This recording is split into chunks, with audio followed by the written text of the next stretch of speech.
Panvision TV presents. কোরবানির গোশত কয়দিন রাখা যাবে বা খাওয়া যাবে? কোরবানির গোশতের কোনো বাইন্ডিংস নেই। নবীজি সাল্লাল্লাহু আলাইহি সাল্লাম নিষেধ করেছিলেন যে তোমরা কোরবানির গোশত সংরক্ষণ করতে পারবে না। পরে আবার অনুমতি দিয়েছেন যে তোমরা সংরক্ষণ করতে পারবে। তো কোরবানির গোশত কেউ যদি একেবারে পরবর্তী বছরের ঈদ পর্যন্ত রেখে দেয় তবু রাখতে পারবে, কিন্তু বিষয়টা হলো কোরবানি কি শুধু গোশত খাওয়ার জন্য? জি, এটা নয়। সেই জন্য যেটি করতে হবে, এর মুস্তাহাব তরিকা যেটি, সেটা হলো কোরবানির গোশতটাকে 3 ভাগে ভাগ করবে। যিনি কোরবানি দিয়েছেন আত্মীয়, তার বাড়ি তো কোরবানি পাঠাবে, আবার সেও হাদিয়া পাঠাবে উপহার। তাহলে 1 ভাগ হাদিয়া দেওয়া হবে। জি, যারা কোরবানি দিয়েছেন, যারা সচ্ছল, তাদেরকে দিবে। সেটা কোরবানির গোশত যে আপনাকে 5 কেজি করে দিতে হবে তা তো জরুরি না।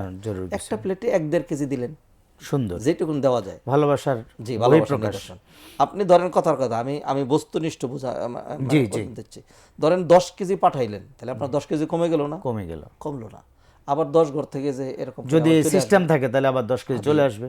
এটা আমি যে দিচ্ছি আপনার কাছ থেকে পাওয়ার জন্য, এটা নয়। জি, কিন্তু তাবাদুল যেটা, নবীজি বলছেন তাহাদু তাহাব্বু, তোমরা একজন আরেকজনকে হাদিয়া দিবে, তোমাদের ভালোবাসা বৃদ্ধি হবে।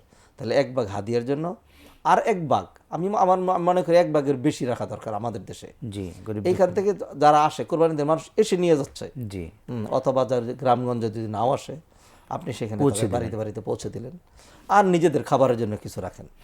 বিষয় যেন এইটাই না হয় যে কোরবানি গোশত আমি সবটুকুন কেউ যদি রেখে দেয় তাহলে তার জন্য জায়েজ আছে।